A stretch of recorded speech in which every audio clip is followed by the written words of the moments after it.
Hola amigos, buenas tardes, gracias por permitirme estar ahí en sus hogares y hoy con un tema que sé que a usted, a mí y a todos nos inquieta y oímos hablar, escuchamos y hay muchas cosas aún así que no nos quedan claras.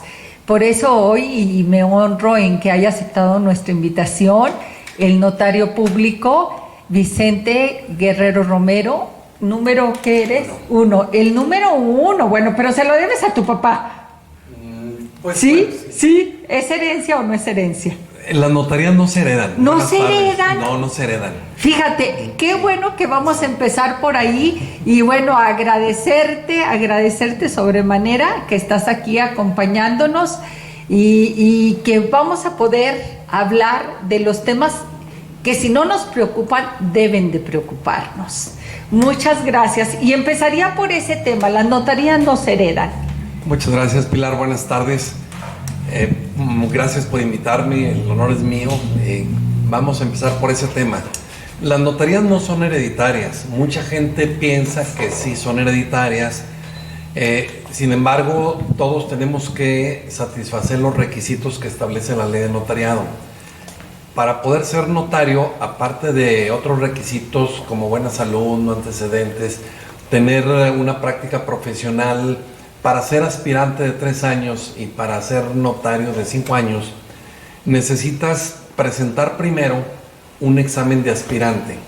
El examen de aspirante se presenta ante 5 sinodales. Eso te da la categoría, como digo, de aspirante. Cuando se genera una vacante, entonces los aspirantes concursan la notaría, presentan un nuevo examen. Puede haber 5, 10, 15. Por supuesto. Me regreso preguntándote algo. Abogado tiene que ser de profesión. Forzosamente. Forzosamente, sí, que quede ley, claro. Es un requisito de ley. De ley. Y debo de comentarte que el notario número 1 fue mi abuelo.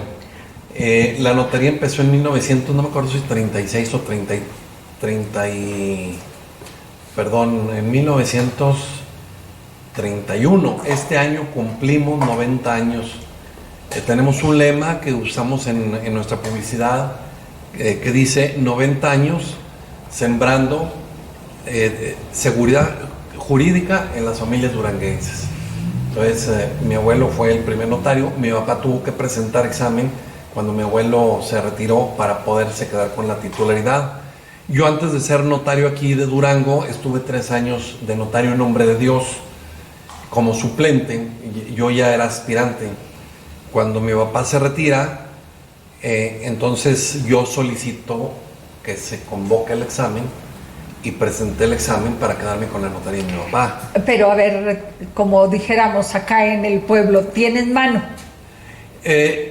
Tengo que competir contra todos los que se inscriban. Tienes que competir. Mira, pero aquí, supongamos que todos pasan a ver, explícanos. Aquí la situación es que desde que nacemos, bueno, desde que tenemos uso de conciencia, yo me acuerdo, tenía, no sé, 7, 8 años, yo acompañaba a mi papá ya en las diligencias notariales. Yo crecí llevándole el maletín. Con la práctica notarial desde niño.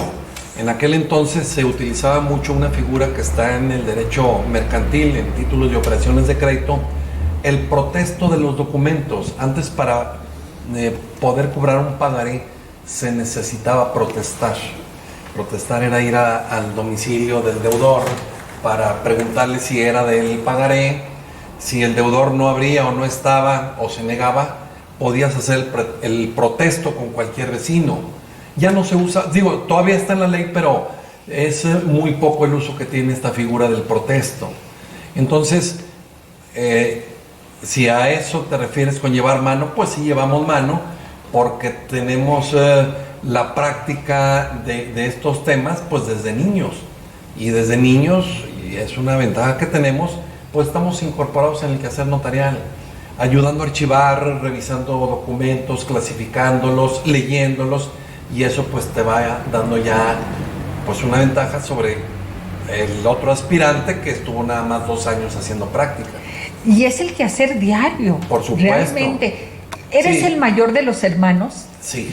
Sí, bueno, también ahí, o sea, hay que ver Somos esto, 6 digo, hermanos y soy 6 el mayor. hermanos y eres el mayor, Sí. llevas el nombre de tu papá. Así es. ¿Tu papá llevaba el nombre de su papá? Sí, sin embargo, mi papá no era el hermano mayor, mi papá era el segundo. Fíjate, y aún así, ¿el hermano mayor de tu papá era también abogado? No. El hermano mayor de mi papá se llamaba Manuel, él era matemático. Afortunadamente, no Sí, desafortunadamente. entonces la notaría que ahorita pues tengo el honor de dirigir tiene 90 años. 90 años, que no es fácil, porque tu abuelo, pues definitivamente también debió de haber sido de los primeros abogados.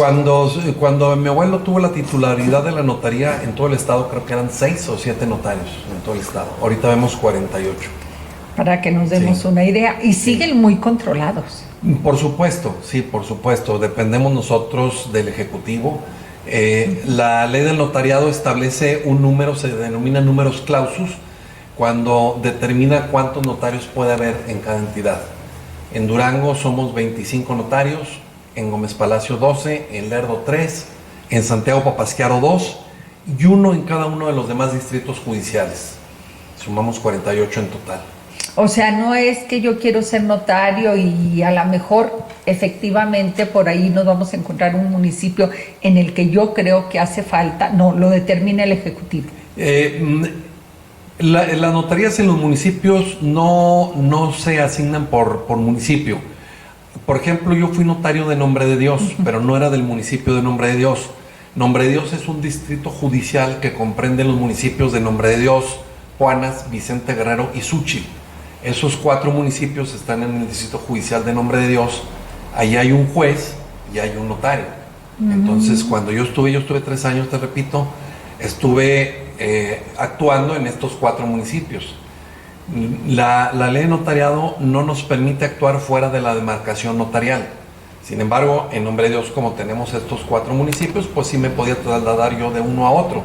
Pero ahorita, si vienen a solicitarme una actuación en Nombre de Dios, yo no puedo ir a Nombre de Dios. ¿Pero puedes ejecutar aquí? Sí. Aunque sea de Nombre de Dios. Pueden venir los clientes acá, por supuesto. Eso también es bien interesante saberlo, porque yo pensaría que, por ejemplo, alguna propiedad de Santiago Papasquiaro, de donde es Saúl, tiene que hacerse con el notario de Santiago. No necesariamente. No Inclusive necesariamente. puedes hacerlo con notario de otra entidad. Con otra entidad Sí, también. a mí me han solicitado, por ejemplo, he hecho algunas escrituras así que me acuerde, las más recientes de viviendas en Mazatlán, alguna operación en Guadalajara, otro par de operaciones en Zacatecas. Claro, el cliente tiene que venir acá.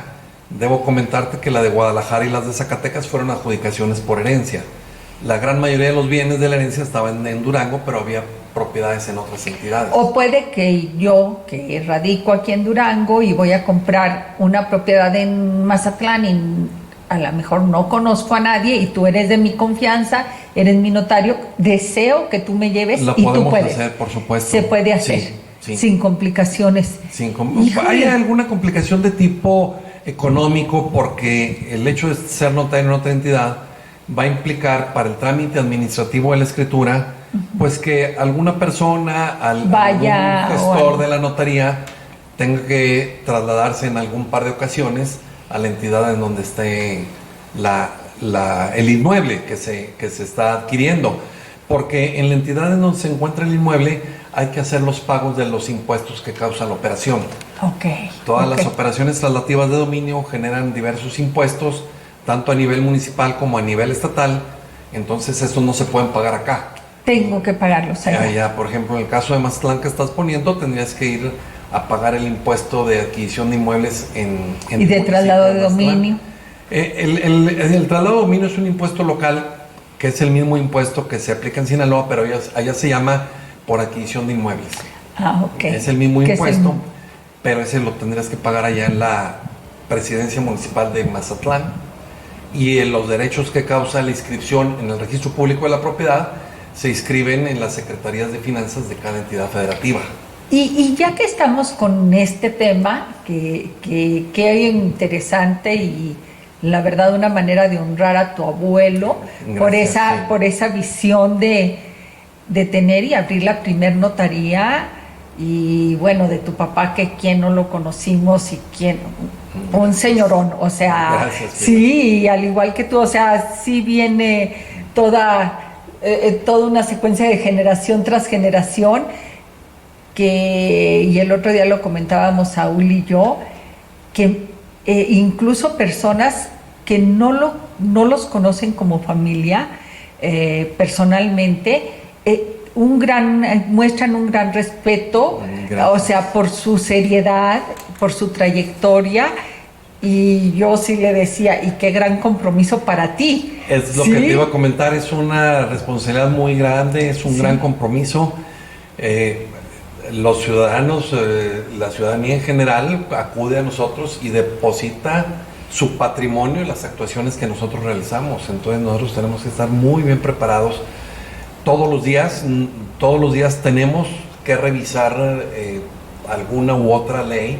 Estar vigentes. Todos los días siempre surge algún problema o alguna situación que no tenemos visualizada. O sea, el otorgamiento de los contratos diversos no se acoplan a un machote. Claro, todos tienen los mismos elementos, pero las condiciones con las que se elabora cada uno varían dependiendo de los particulares. Claro. Entonces hay situaciones que tienes que estar revisando diariamente. Porque uno como particular, que es donde nos clasificaríamos usted y yo, a veces llega con ustedes y con cada ocurrencia de que si puedo hacer esto y le dejo acá y luego, mire, fíjese que quiero que hagan esto y... Ahorita en el que difícil. toquemos el tema de los testamentos, vamos a comentar muchas peticiones o pretensiones de la gente que otorga su testamento que no se pueden incluir en un testamento, y aunque se incluyeran no producen ningún efecto. Ahorita que toquemos el tema. Sí, que toquemos el tema. Yo quisiera, ahorita, bueno, que ya vimos de dónde viene y esto me puede encantar. Bueno, y sí tengo que presumir yo que en algún momento tú y yo coincidimos en la Secretaría de Programación y Presupuesto. Originalmente el Comité Promotor de Desarrollo Económico del Estado de Durango. Híjole, Sí. no quisiera el COPLADE, Sí. pero ¿qué creen? Hace más de 40 años, híjole, fíjate, no le muevas, Sí. no le muevas, hace Sí. muchos años, Sí. los dos unos jovenzuelos, Ahí sí, la coincidimos, verdad. efectivamente, sí, y luego sí. cuando se fusionó con el Programa de Inversión para el Desarrollo Rural, PIDER, famoso, Ajá.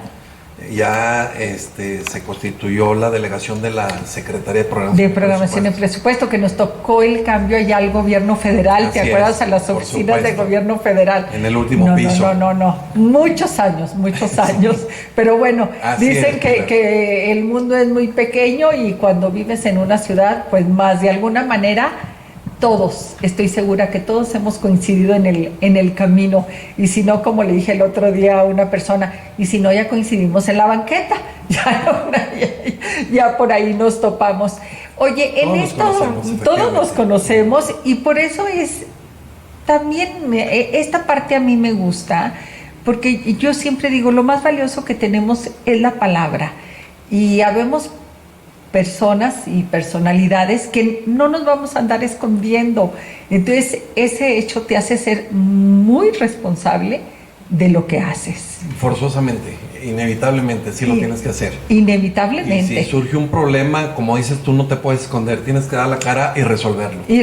Yo Sí. le decía, la verdad que, por favor, ni que fuera monedita de oro, y siempre doy la cara. Aclaro que he tenido o han tenido malos entendidos y les digo, oye, ¿qué pasó? Aquí estoy. Dime, es que vi que no me saludaste. ¿Qué hice? O sea, no, la verdad que pude. Es más, el otro día por ahí mi hijo hasta me reclamó, mamá, es que no saludaste. Le digo, ay, pues, ¿qué crees? Si eso no tiene perdón, ¿verdad? Sí, definitivamente. Perdón, o sea, como dices tú, damos la cara. Sí, inevitablemente lo tienes que hacer. Inevitablemente. Oye, y ahorita que estábamos con esto de las propiedades que puede ser notariada aquí en Durango o en otra localidad, hay algo que creo que lo hacemos en automático usted y yo, pues porque el notario nos dice cuando adquirimos o cuando vendemos una propiedad, hay que pagar impuestos. Y yo la verdad, ¿qué crees? Nunca he entendido Y si lo he entendido, quisiera que me lo explicaras, porque hay un impuesto que tengo que pagar al gobierno, como tú ahorita no me lo decías, y otro al municipio. ¿Qué impuestos pago cuando adquiero? Bueno, y hay que complementar. Cuando adquieres, el que te está transmitiendo la propiedad, si la transmisión es onerosa, es decir, si se está haciendo a cambio de un precio, una compra-venta, el vendedor también tiene que pagar impuesto al gobierno federal. Vamos a empezar por ese. Ándale. Cuando se realiza una operación de compraventa, la típica, cuando se traslada el dominio a través cuando se transmite una propiedad a cambio de un precio, que es la compraventa, el que está vendiendo, en la gran mayoría de los casos, tiene una ganancia. A lo mejor hay casos de excepción que tiene urgencia y está vendiendo por abajo del valor en el que compró. Entonces ahí va a tener una pérdida fiscal y el vendedor no va a pagar impuesto por la ganancia que pudo haber tenido, en este caso únicamente. Si el vendedor tiene una ganancia, tiene que pagar impuesto sobre la renta. Es el impuesto que todos nosotros en nuestras declaraciones anuales declaramos a la Secretaría de Hacienda. Este impuesto se calcula descontando del precio de venta del inmueble el valor actualizado de la inversión, es decir, de cómo lo compró. A ver, vamos a ser más explícito para que Sí. podamos entender. Yo lo compré a 100,000 pesos, ¿sí? Hace 5 años. Hace 5 años. Pero resulta que ahorita ya vale 500. Es correcto. Entonces, me le descuentan los 100,000. Ahora lo vas a vender en 500. Para poder calcular tu ganancia, tenemos que actualizar los 100,000 que invertiste hace 5 años. La Secretaría de Hacienda nos proporciona mensualmente un factor de actualización. Una como tablita, por decir. Sí, exactamente. Mes con mes nos proporciona un factor de actualización. Ese factor de actualización tenemos que cotejarlo contra el que resulte de utilizar el Índice Nacional de Precios al Consumidor, el INPC. Entonces, nosotros tenemos dos referencias: el factor de actualización que nos proporciona el SAT o el factor resultante del INPC. El más alto es el que vamos a utilizar. Aquellos 100,000 pesos que gastamos hace 5 años, los multiplicamos por el factor de actualización. Entonces, estos 100,000 pesos, después de 5 años, van a tener un valor actualizado de 130,000, 140,000 pesos, por decir una cantidad. Es como si ese dinero lo hubiéramos depositado en una inversión. Banco. Entonces, los 100,000 pesos de hace 5 años ahora son 140,000 pesos. Ajá. Esos 140,000 pesos, o sea, los 100,000 pesos actualizados, los vamos a deducir de los 500,000 en Que los yo voy que a estás venderla. vendiendo. Vamos a tener ahí una diferencia de 360,000 pesos. Esa supuestamente sería tu ganancia. Sin embargo, no es una ganancia instantánea, es una ganancia que has acumulado por el paso de 5 años. Esos 360,000 pesos los tendríamos que dividir entre 5 años.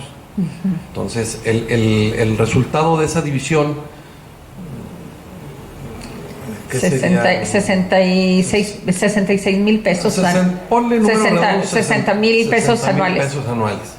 Entonces, esa sería tu ganancia acumulada por año, 60,000 pesos anuales.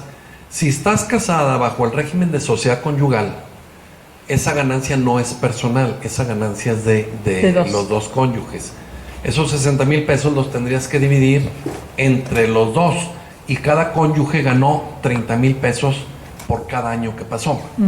Entonces, a esa ganancia, a ese resultado final de hacer estas divisiones, es al que le vas a aplicar la tarifa que establece la ley del impuesto sobre la renta.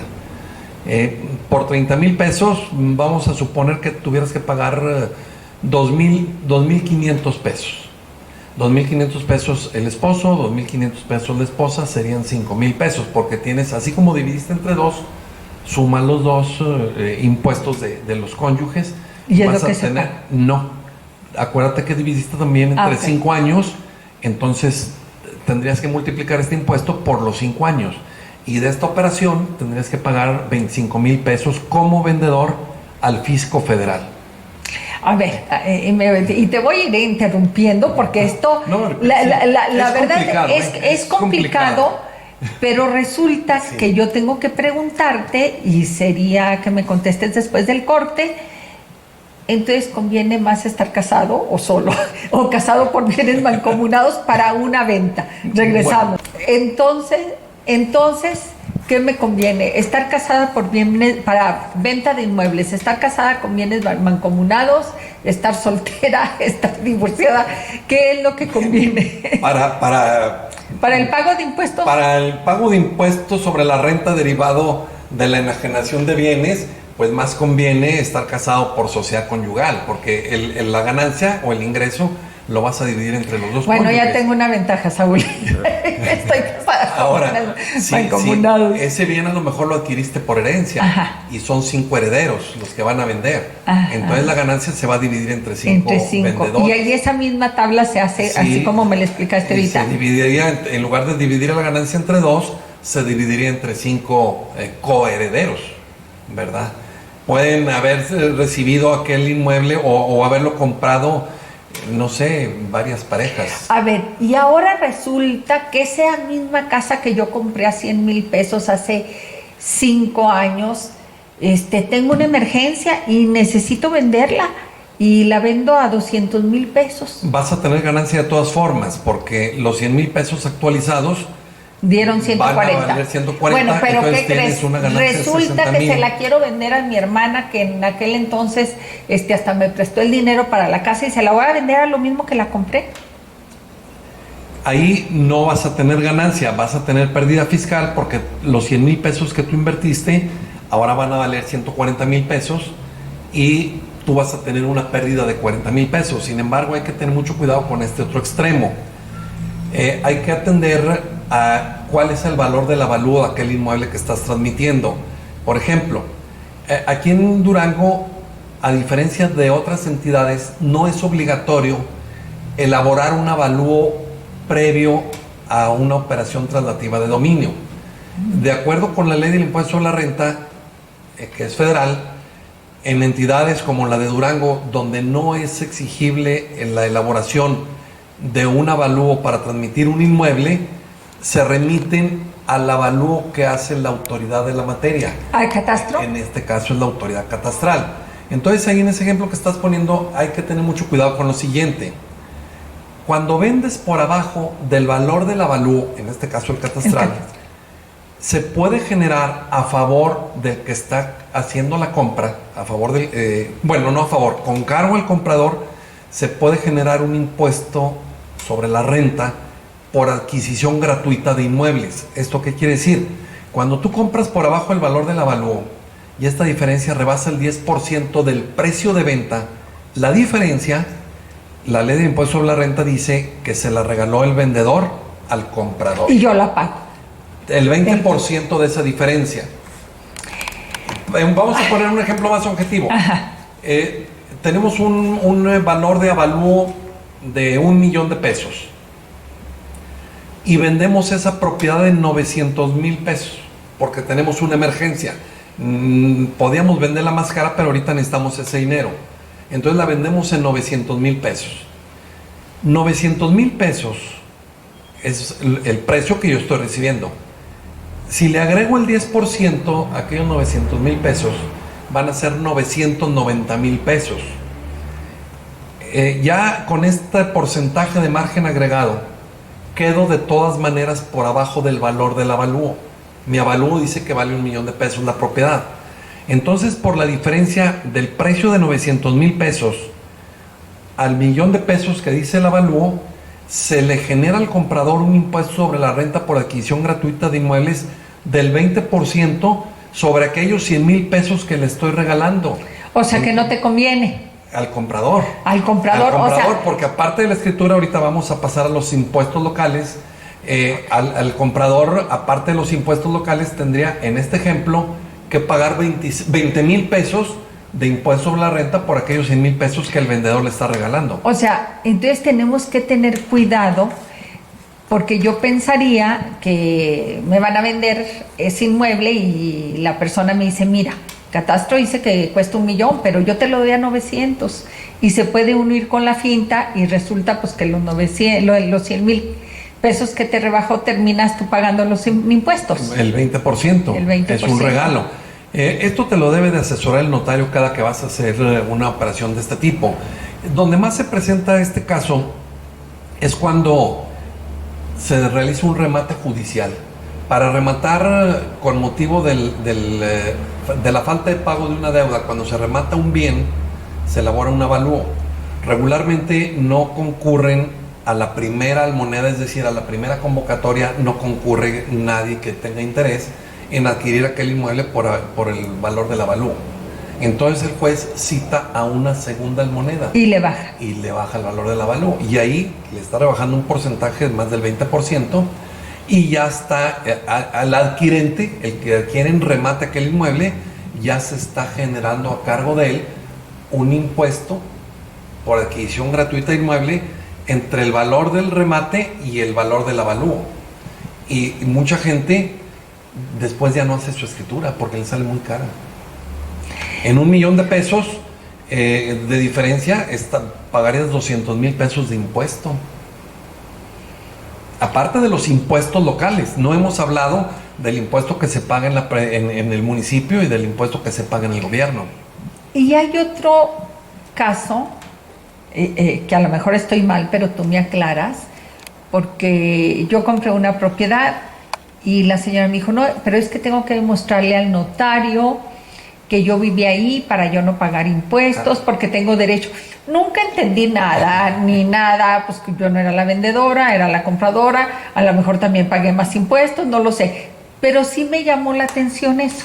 ¿Qué sucede? No, mira, ahorita en el ejemplo que pusimos de cuál fue tu ganancia, podemos hacer otras deducciones para minimizar la ganancia. A mayor ganancia, mayor impuesto. Al revés, a contrario censo, menor ganancia, menor impuesto.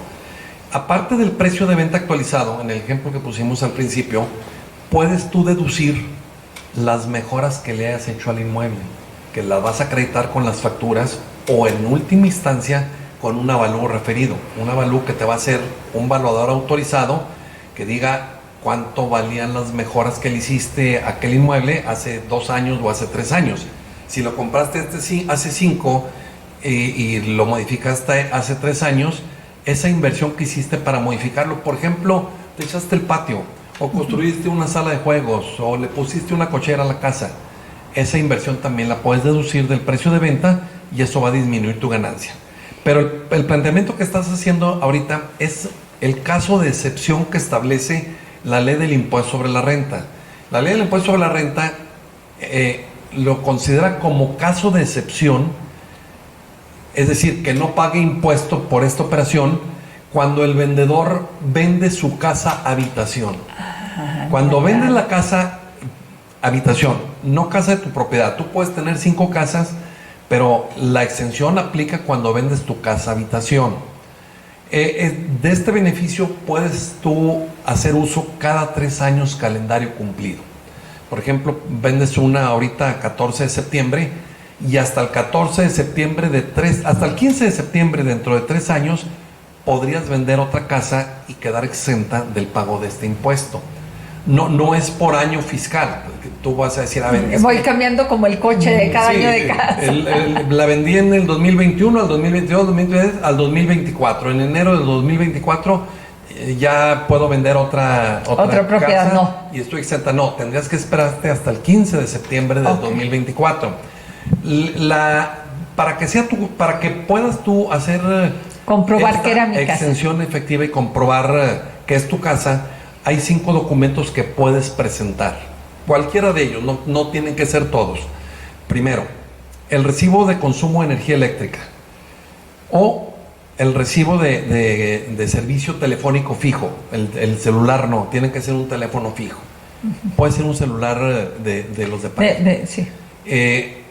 Los estados de cuenta bancarios, cualquier que tipo tenga de referencia cuenta. Que tú seas la titular y sea el domicilio que estás vendiendo el que aparece en estos comprobantes. Estados de cuenta de créditos de casas comerciales o la credencial de lector vigente. Cualquiera de estos documentos puedes utilizarlos. Si vas a vender tu casa, vas a decir, esta es mi casa habitación, aquí presento mi recibo de consumo de energía eléctrica de hace un mes o de hace 2 meses, del bimestre pasado, y con eso quedas exenta de pagar este impuesto sobre la renta. Es el caso de excepción. Es el caso de excepción, y lo cual lo puede ejercer cada 3 años. Calendario. Aquí hay que mencionar que los comprobantes, concretamente el recibo de consumo de energía eléctrica y el recibo telefónico, tienen que reunir los requisitos fiscales que establece la ley. Es decir, tienen que ser lo que se denomina ahora CFDI, comprobante fiscal digital. No, si voy a vender mi casa y tengo mi recibo de energía eléctrica desde hace 15 años, tengo que acudir a Comisión Federal de Electricidad y decirle, oye, quiero que me emitas mi mismo recibo, pero ahora con mis datos fiscales. Es decir, quiero que le insertes a mi recibo mi registro federal de contribuyentes, porque lo voy a usar como factura. Si no viene con tus requisitos fiscales, no se puede usar para la exención. Fíjate, yo digo, no conocía esto, te lo estoy preguntando tal cual. Sí. Escuché la señora que me dijo, no, es que no puedo hasta dentro de 3 meses. Que se cumplen los 3 años. Sí, algo, y que para no pagar, pero me llamó la atención eso de que para no pagar impuestos. Ahora mi pregunta es, ¿eso quién me lo debe de decir? Yo no lo tenía como conocimiento. Yo, si voy a vender mi propiedad, ¿quién me lo debe de decir? Oye, es tu casa porque puedes. Forzosamente es el notario el que te tiene que ir. Sí, pero él te tiene que orientar. Pero bien decir, puede no decirme. ¿Es tu decírmelo? casa la que vas a vender? Pues sí, es mi casa. Oye, puedes quedar exenta de pagar el impuesto. Pero bien puede no decírmelo y no pasa nada. Pues, o sea, no pasa nada, pero te va a calcular el impuesto, te lo va a retener y lo va a enterar. Ok. ¿No necesariamente es su obligación? ¿O cómo pudiera decir sin embarrar al notario? No. El notario, cuando va a realizar una operación, tiene que hacer un planteamiento general del evento. Tiene que asesorar ampliamente a las partes. A ver, el vendedor va a vender su casa habitación, pues que sí, consiga estos documentos y va a quedar exento del pago del impuesto de la renta. Oye, acá no los tengo. Tiene los documentos con los que acredite mejoras.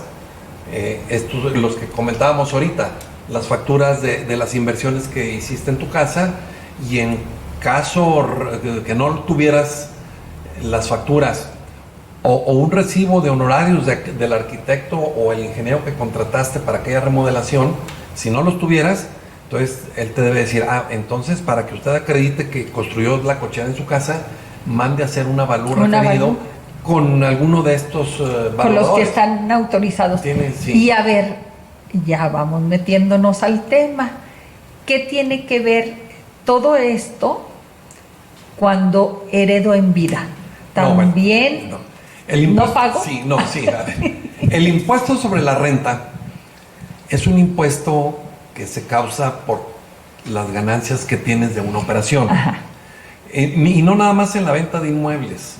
Si tú tienes tu negocio de arrendamiento o eres comerciante, la declaración que haces de impuestos, la declaración periódica que haces, es una declaración de impuesto sobre la renta. A ver, soy arrendadora. Es de una ganancia. Y tengo esta ganancia y este es el impuesto que pago.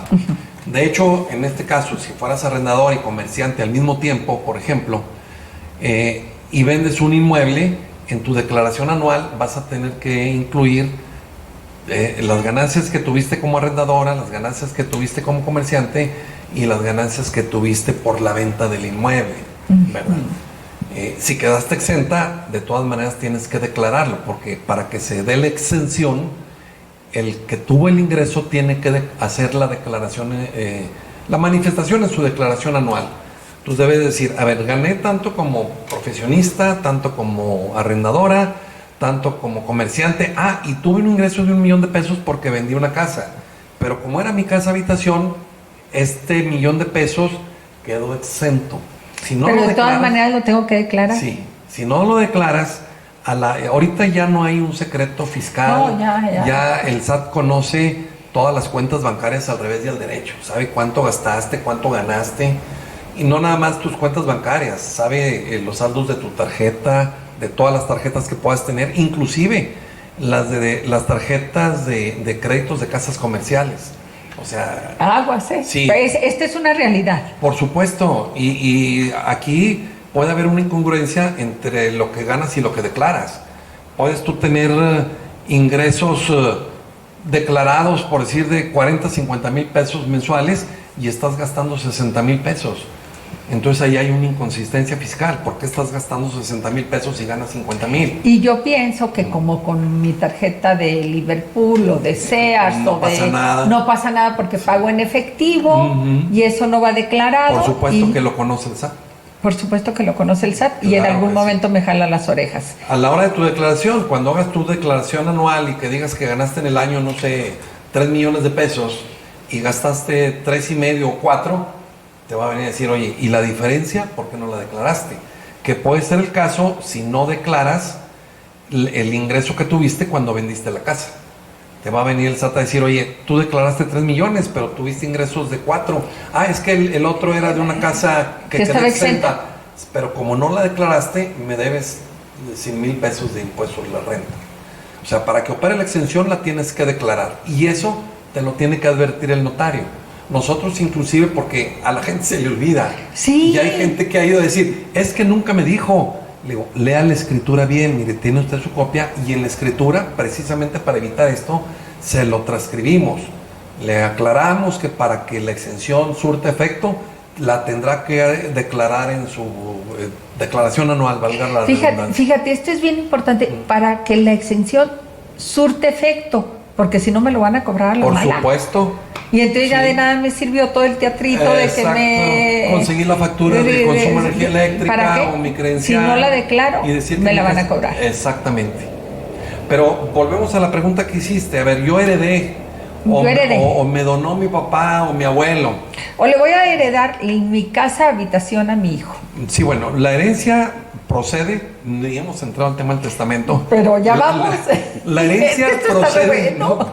La herencia procede hasta que llega a faltar la persona. Hay mucha gente que dice, es que lo heredé en vida. Eso no es existe. Herencia. No. No existe. Y se lo regalé. Sí, esa es una donación, exactamente. Ese es un regalo, pero... Para empezar, híjole, me van a colgar mis hijas. Se murió un ascendiente tuyo, el abuelo, el padre, el tío. Se murió tu ascendiente. Y en su testamento dice, esta casa que tengo en tal lado se le heredó a mi nieto, a mi sobrina, a mi hija Pilar. Entonces tú vas a tramitar la aplicación de la herencia de aquel ascendiente. Cuando te adjudicas por herencia un bien, está exento de pago de impuestos sobre la renta. Este no es un acto de comercio. La transmisión por herencia o por donación entre ascendientes y descendientes no se considera acto de comercio. Es decir, la transmisión de la herencia o la donación que pueda hacer el padre al hijo o el abuelo al nieto, por ejemplo, no es un acto que lleve encaminada a la generación de una ganancia. Se tipifica como un acto de preservación del patrimonio familiar. Entonces, si mi papá me dio a mí una casa, pues no es para que él hubiera tenido una ganancia. O yo, simplemente me está entregando la custodia del patrimonio que se ha ido formando a través de generaciones. Entonces, estas adquisiciones gratuitas están exentas de pago de impuesto a la renta. Si yo heredo o me donó mi padre o mi abuelo un bien, esto no paga impuesto a la renta. Aquí en la donación hay que hacer una aclaración. Únicamente están exentas las donaciones entre parientes de la línea recta. ¿Cuáles son los parientes de la línea recta? Los que descienden unos de otros. El padre, el hijo, el abuelo, el nieto, el bisabuelo, el bisnieto. Esos gráficamente se representan en una línea recta. En una sola línea. No se vale a mi hermano, ni a mi sobrino. Esos son descendientes unos de otros. Descienden entre sí. Pero también tenemos parientes de los que no somos descendientes o son nuestros descendientes. Tenemos nuestros hermanos, nuestros primos, los sobrinos, los tíos, etcétera. Cuando la donación se realiza entre parientes colaterales, así se llaman los que no son parientes directos, son parientes colaterales, llevan misma sangre, pero no descendemos unos de otros, descendemos de un tronco común, que a lo mejor fue el abuelo, tuvo mi padre tuvo sus hermanos, y ahora somos los primos, los colaterales, o el tío y el sobrino, etcétera. Los hermanos simplemente. O el tío que no se casó, que quiere regalar, el tío solterón, la tía que siempre estamos aspirando a ver a quién nos deja la herencia, y no, pero regresamos porque esto se está yendo. Sí. Estas donaciones entre parientes colaterales que estamos comentando están grabadas con el 20% de adquisición gratuita por impuesto sobre la renta por adquisición. Ya cuando la donación es entre los colaterales, ya se considera que el que recibió el regalo tuvo una ganancia. Ya no es un acto de preservación del patrimonio familiar. Ya el que está recibiendo el regalo, el hermano que recibió del hermano un regalo, el sobrino del tío, está teniendo una ganancia el que recibió el regalo. Entonces ese regalo está grabado con el 20% de impuesto a la renta por adquisición gratuita de inmuebles. Si la casa que le donó el tío al sobrino vale $1,000,000 de pesos, el sobrino va a tener que pagar, aparte de los impuestos que causa la escritura, $200,000 pesos de impuestos sobre la renta por adquisición de inmuebles. Ok, o sea que hay que tener cuidado hasta con las donaciones. Y entonces ya vamos a entrar al tema del testamento, porque de ahí van a salir, pero dime otra cosa. Nada más para redondear el tema que estamos platicando, ya ni entramos a los impuestos que de una operación traslativa de dominio se le generan a nivel municipal y a nivel estatal al que adquiere. O sea, estábamos nomás con los federales. Con el impuesto, no, pero sí dime eso, porque sí, mira, por favor. Los municipios de todas las entidades tienen un control de las propiedades a través de su padrón de contribuyentes de impuesto predial, precisamente con efecto recaudatorio, para que ellos puedan cobrar el impuesto predial a los propietarios de todos los inmuebles.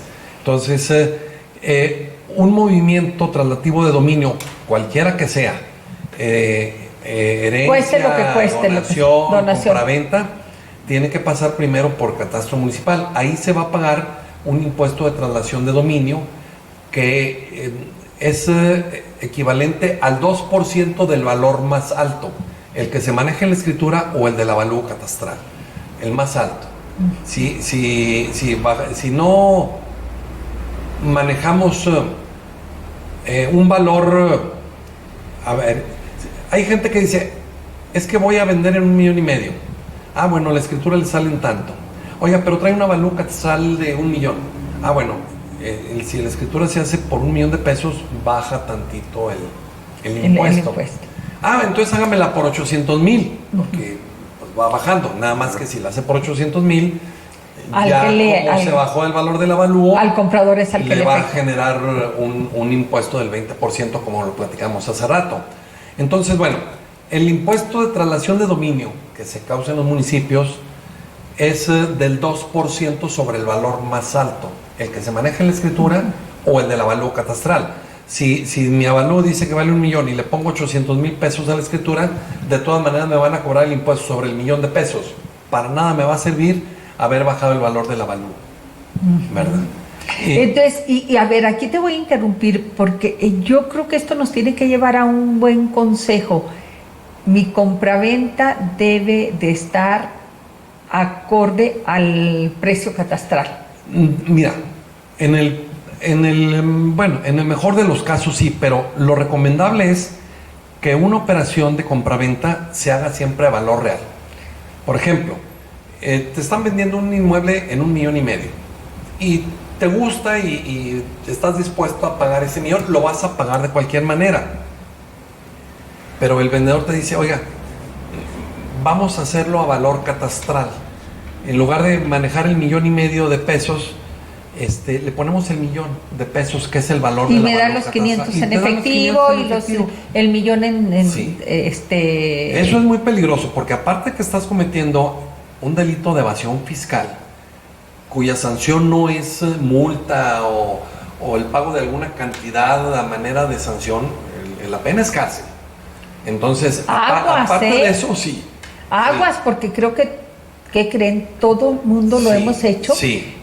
Y no somos conscientes de esto que nos estás diciendo. Ese es una de los principales riesgos que hay. Pero el otro, de tipo económico, si tú estás aceptando que la escritura del inmueble que estás comprando en $1,500,000 se haga en $1,000,000 de pesos, los impuestos que le estás ahorrando a tu vendedor te los estás trasladando a ti a la hora que vayas a vender. Porque a la hora que tú vayas a vender, si compraste en 1,5 millones, pues no vas a vender en 1 millón, vas a vender en 1,800 o en 2. Y voy a pagar toda esa gran diferencia. La diferencia de tu escritura, que tiene 1 millón de pesos, cuando en realidad pagaste 1,5, a los 2 millones en la que la estás vendiendo, vas a tener en el papel una ganancia que no tuviste en la realidad. Pero fíjate, yo creo que es el hecho en el que más sencillo y más fácil caemos todos los compradores, porque tan sencillo que nos dice, se lo doy a 1,200, pero declaramos para que nos salga a los dos más barato. Y uno, el desconocimiento y el no preguntar. Eso te lo debe de aclarar el notario. A la hora que este tipo de negociaciones se empiezan a platicar entre los clientes, el notario debe de advertirle a las partes. Ya será decisión de ellos si se corren el riesgo o no, ¿verdad? Tampoco los puede uno forzar. Pero sí realmente ni lo preguntas y como que es un secretito, como que yo estoy convencida de que me voy a ahorrar impuestos, entonces ni siquiera se lo comunico al notario. Yo no le voy a decir al notario, oiga, aquí póngale que a 1 millón, pero acá le estoy dando 500. Sí. O sea, porque yo estoy en el desconocimiento de que realmente no nomás estoy pagando menos, estoy pagando más y a la larga voy a pagar más. Por supuesto, y estás en un riesgo de que haya una revisión y se tipifique el delito de evasión fiscal.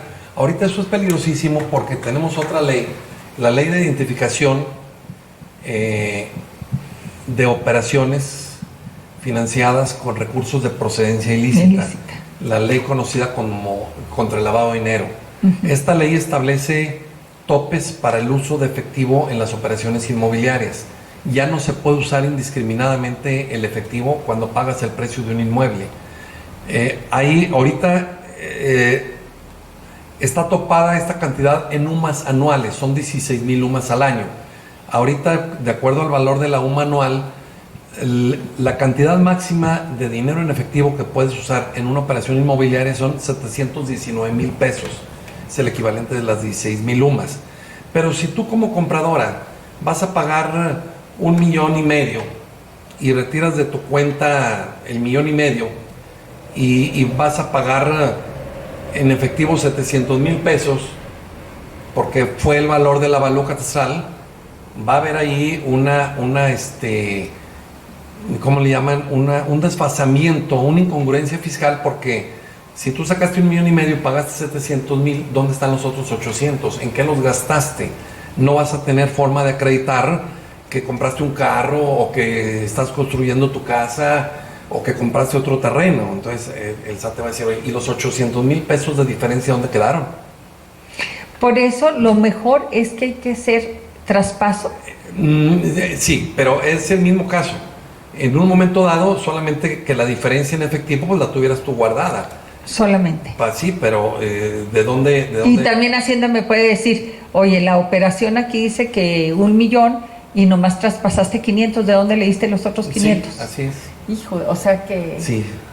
Y aparte, los notarios tenemos la obligación de todas estas operaciones, todas las compraventas, todas, y las adquisiciones gratuitas, cuando rebasan el valor del avalúo o de la operación, la cantidad de 1,260,000 pesos, tenemos que reportarla a la UIF.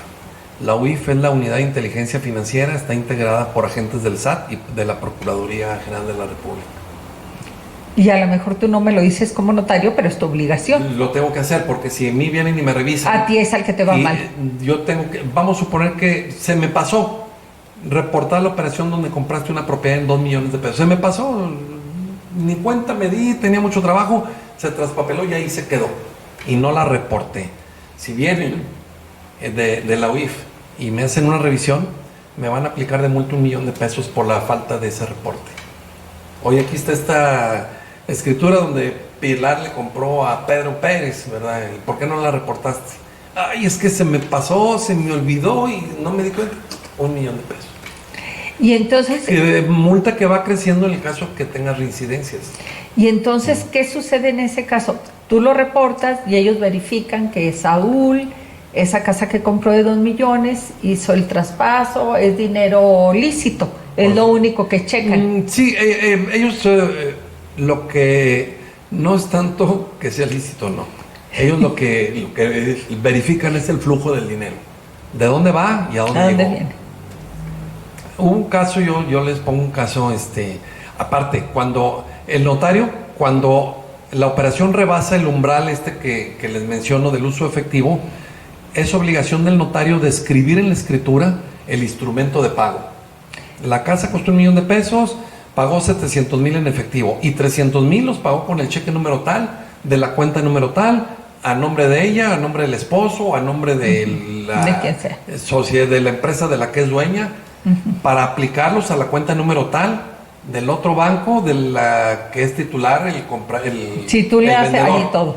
O sea, tienes que transcribir la historia en la cláusula relativa al precio.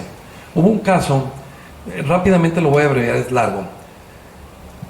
Recién inició la vigencia de esta ley, un par de hermanos heredó una herencia cuantiosa, bienes que tenían un valor muy alto. Esto fue en el Estado de México, no fue aquí en Durango. Para que no vayan a buscar, Sí. no empiecen a imaginar nombres. Sí, fue en el Estado de México. Eran dos hermanos y uno de ellos en aquel entonces, ingeniero civil, estaba trabajando en Arabia, estaban pues no me acuerdo en qué país de Arabia, estaba construyendo un hotel. No pudo venir ni al sepelio de la mamá, ni al trámite de la aplicación de la herencia, y no podía tampoco acudir a la embajada para enviarle un documento al hermano donde lo facultaba para que él hiciera todo el trámite.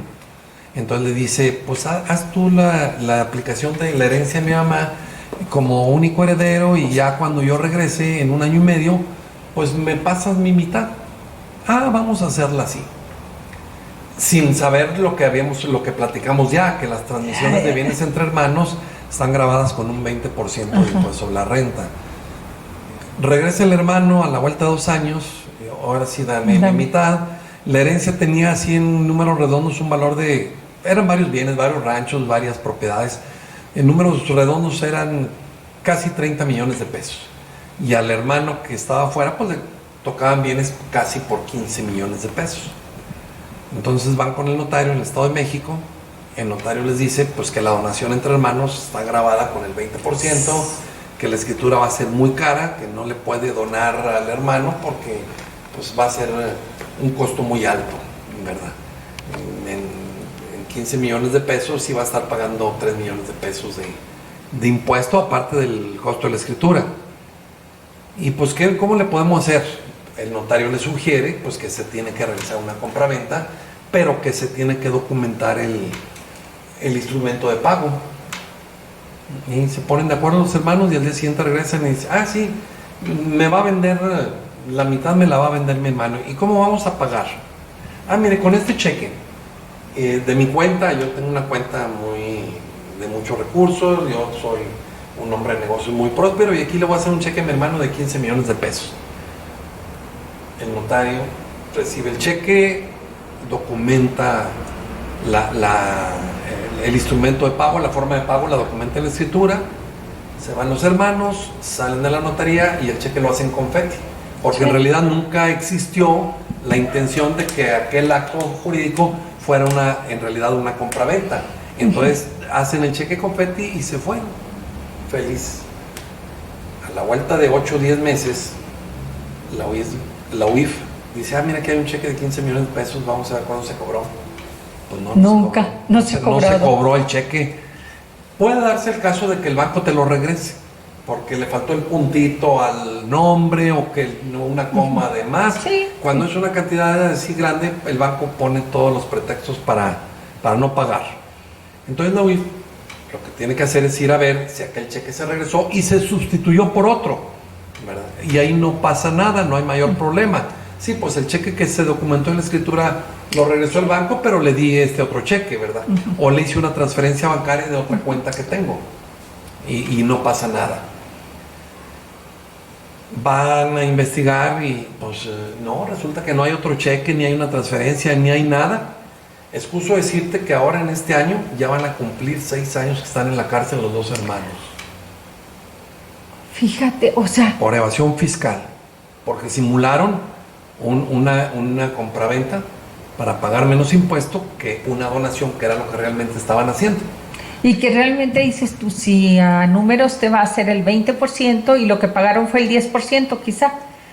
O a lo mejor menos. O a lo mejor menos.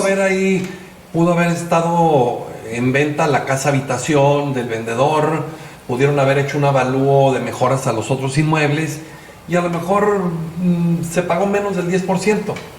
Híjole, pero estar en la cárcel por una cosa que realmente... Es la herencia de tu mamá. Es la herencia de tu mamá. O sea, no hay que hacer cosas buenas que parezcan... No hay que hacer cosas malas que parezcan buenas. Yo a los clientes les recomiendo, a ver, esta es la operación, hágala como la está realizando realmente. Cuando sea el caso que tú planteaste ahorita, que ya se pusieron de acuerdo, porque ya tienen el antecedente y saben cómo se manejan las operaciones, y llegan con el notario y te dicen, la vamos a hacer a valor catastral, ¿es el precio real de venta? Sí, este es el precio real de venta. Bueno, pues tú tampoco eres policía ni detective. Oiga, no, se me hace que no es el precio real de venta, dígame la verdad. O sea, eso es lo que te están declarando, y todos los contratos que uno formaliza se basan en declaraciones de buena fe que ante el notario hacen los particulares. El notario no los va a andar investigando. No, pero yo lo sé, pero qué importante es que nosotros tengamos el conocimiento y sí quizá de alguna manera aclarar, esto es, porque si fuera de esta otra manera lo que sucede es esto. Y a mí si me dicen eso, yo digo, oye, no, pues resulta que fíjate que no, ella me dijo que me iba a ahorrar, no me corro este riesgo. Sí, claro que no me lo corro, sí, pero vamos a entrar ya ahora sí al testamento, porque es el mes del testamento, y esto, aunque queramos o no, tiene mucho que ver con el testamento, porque yo creo que todas las personas que tenemos una propiedad, obligatoriamente tenemos que tener testamento. Además de eso, déjame te aclaro que el testamento no nada más es un instrumento para transmitir nuestros bienes por causa de muerte. El testamento se puede usar para muchos otros actos jurídicos. Por ejemplo, el conocimiento general que tenemos todos de un testamento es que es el documento por el cual una persona dispone cómo se va a transmitir su patrimonio por causa de muerte. Esa es la aceptación general que tenemos. Sin embargo, el testamento te sirve, por ejemplo, para nombrar tutores. Tú puedes nombrar tutores a tus dependientes menores de edad para ahorrar el trámite judicial de su designación. Puedes reconocer hijos fuera de matrimonio. Los testamentos se pueden cambiar con el paso del tiempo. Una persona hace un testamento en una fecha y con el paso del tiempo, meses, años, cambian estas condiciones y va y modifica su testamento. Esta casa se le iba a dejar a un hijo, pero ahora se la voy a dejar a una hija. Es perfectamente válido. Los testamentos tienen cláusulas que no pueden ser modificadas algunas. Estas cláusulas son esta a la que me estoy refiriendo, la de reconocimientos de hijo fuera de matrimonio. No puedo hacer yo un testamento y decir en un año, es que siempre no son mis hijos, vengo a revocar ese testamento y esta cláusula también la revoco. Los testamentos, como dije, tienen cláusulas irrevocables. El reconocimiento de hijos fuera del matrimonio y la remisión de deuda. La remisión de deuda quiere decir que yo tengo una persona que me debe dinero y se lo perdono en el testamento. A ver, mi vecino me debe una cantidad X de dinero, se la heredo. Le heredo el medio millón, el millón de pesos que me debe. Esta es una remisión de deuda, se la estoy perdonando al asignársela como herencia a aquella deuda. Estas cláusulas son irrevocables. Entonces mejor no le perdonamos nada. Pues no. y pueden ser, puede utilizarse para, como te dije, una serie de actos jurídicos diferentes a la transmisión del patrimonio hereditario. Puedes instituir legados, constituir fideicomisos en el testamento. Las cláusulas irrenunciables es la de reconocimiento de hijos y remisión de deuda. El notario, cuando hace un testamento, lo tiene que registrar para que cuando llegue a faltar la persona, el registro diga cuál es el testamento que está vigente, si es el único que hizo o el último. Y en esta medida tenemos que poner si se trata de una revocación o un nuevo testamento, si en el anterior hay cláusulas irrevocables o no. Y a ver, regresamos y yo te preguntaría, ¿tiene que ser siempre con el mismo notario? No. El testamento, y recuerden, estamos con el notario Vicente Guerrero Romero, que nos está abriendo un panorama tremendo. Regresamos. El testamento se puede cambiar cuantas veces quiera una persona en la vida. No hay un número determinado de testamentos del que ya no puedas más adelante. Y puede ser al día siguiente. Al día siguiente, a la hora. Ajá, Puede sí. ser a la hora. Yo tuve un caso de una persona que fue a hacer un testamento, estaba sujeto a presión, yo no lo sabía, se va con el testamento, se lo muestra a los herederos que había designado, regresó a la hora y dice, Hijo, ahora mi sí voy a hacer madre, mi testamento. el día de veras. Este es mi testamento auténtico, ¿verdad? Este es mi real testamento. Entonces, el testamento es uno de los pocos actos jurídicos que tiene que mencionarse la hora en la que se otorgó. Una compraventa, una adjudicación hereditaria. Dice el día, pero nomás dice esto... el día, pero el testamento tiene que decir el día y la hora. Hubo un caso de una persona que otorgó su testamento en la mañana. No fue conmigo, es un caso que lo tenemos como anécdota, hace ya varios tiempos de esto. Hizo su testamento, era también una gran cantidad de bienes, lo hizo en su domicilio, el notario acudió al domicilio y se llevaron toda la mañana en hacer el testamento y ya se le entregó. Pero por la tarde le llama el testador al notario y le dice, oiga, licenciado, se me olvidaron unos bienes, unas acciones de unas empresas. Quiero que las incluyamos. Pues va el notario y como el documento que había elaborado en la mañana era un documento muy extenso, se concretó únicamente a describir cómo se iban a asignar las acciones y algunos vehículos que se habían omitido en el primer documento.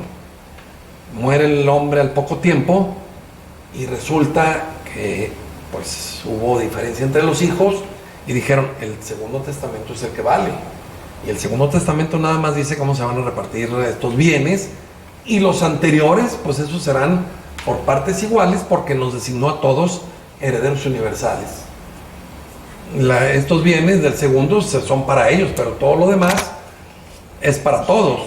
Entonces hay que tener mucho cuidado con ese tipo de situaciones. Y tristemente uno dice, en mi familia no va a pasar, todos van a estar de acuerdo, el dinero no es tema de pleito, pero la experiencia nos dice...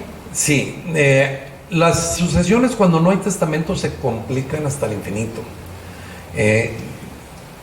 Los pleitos, como tú lo mencionas, inician a la hora que llega el punto de hacer la repartición del patrimonio hereditario. Hay muchos versiones o muchos argumentos populares por los cuales los presuntos herederos consideran o creen que tienen derecho preferente sobre los demás. Es que yo soy el mayor. Es que yo no me casé por quedarme a cuidar a mis papás. Es que yo los mantuve. Yo los mantuve todo el tiempo. O sea, todo ese tipo de argumentos no le otorga a aquel que lo está esgrimiendo ningún derecho preferente, aunque sean ciertos. Cuando la persona llega a faltar sin hacer testamento, todos los hijos tienen derecho por partes iguales. Así de sencillo. Oye, que uno se fue, tiene 20 años en Estados Unidos y ni al funeral vino, tiene el mismo derecho que la hija que no se casó y se quedó a cuidar a los papás toda la vida y ahí se hizo vieja con los papás. O sea, todos tienen el mismo derecho.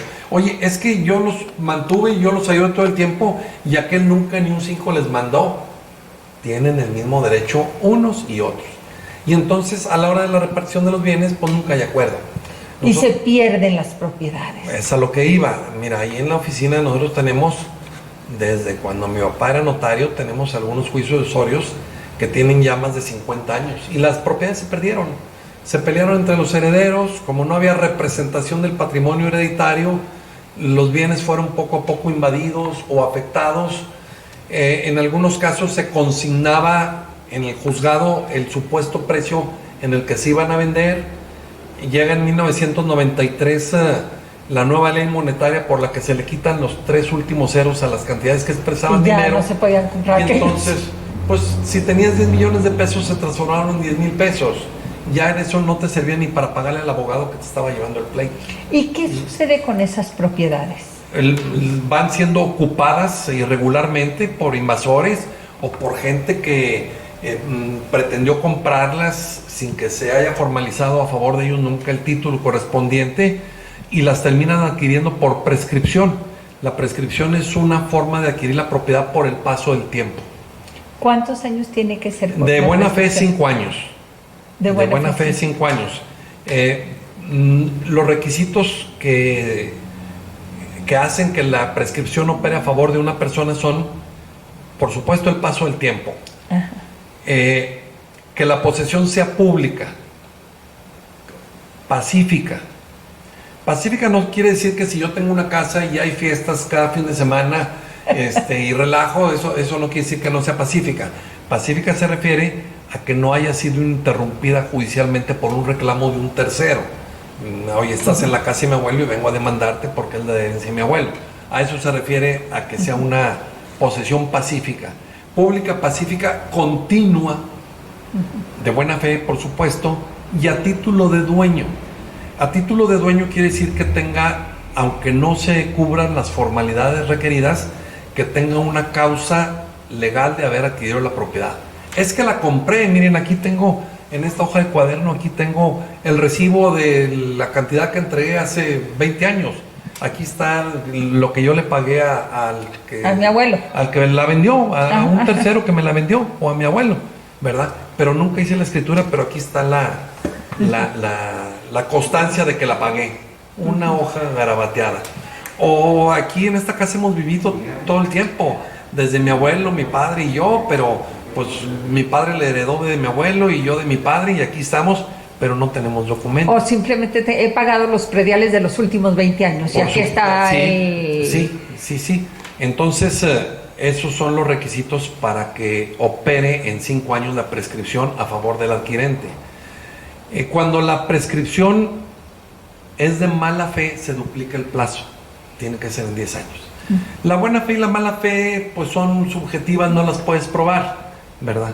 Pero se entiende que hay mala fe cuando no tienes un título legal por el cual adquiriste, que compraste o heredaste o te la regalaron, ¿verdad?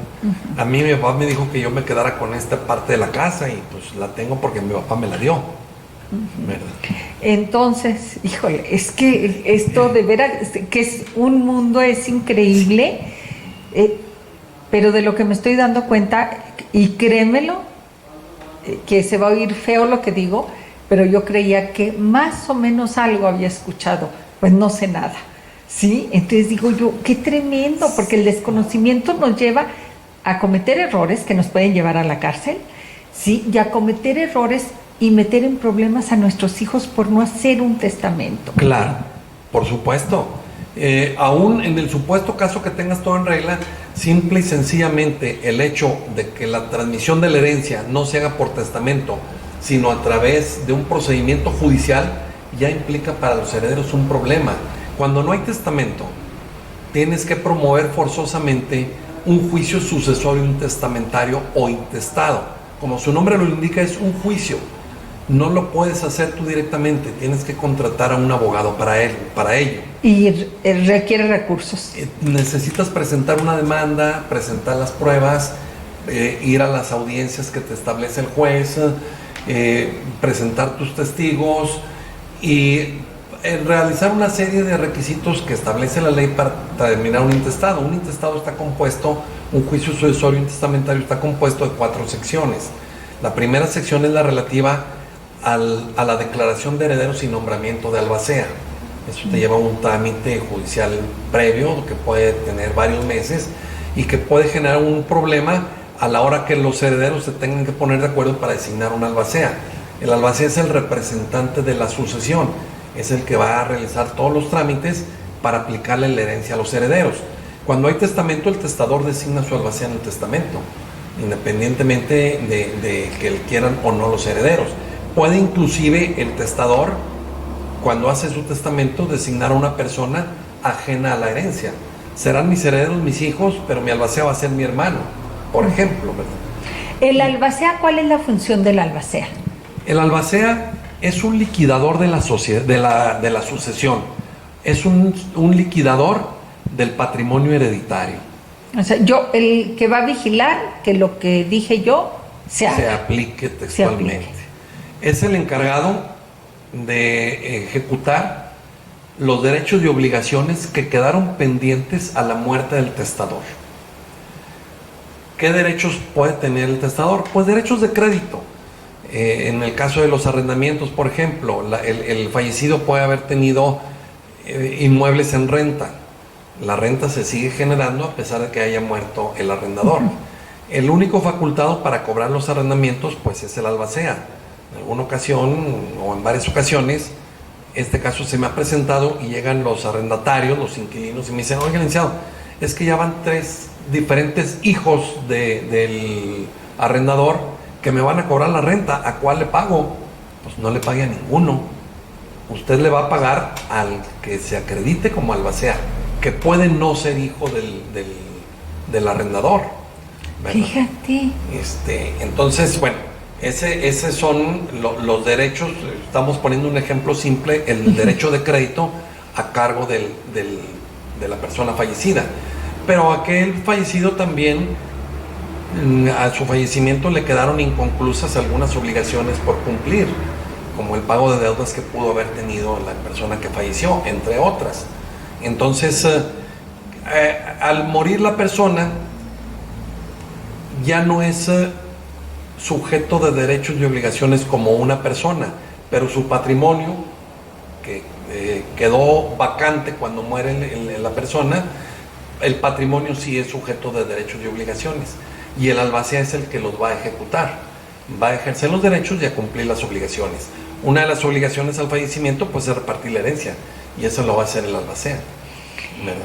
O sea que es un papel muy importante. No podemos elegir o sea, tiene que ser alguien de nuestra entera confianza. Por supuesto. Y que de alguna manera va a ejercer autoridad sobre mis beneficiarios. Sí, porque él es el que va a definir en un momento dado cuándo y dónde se va a hacer la repartición de los bienes.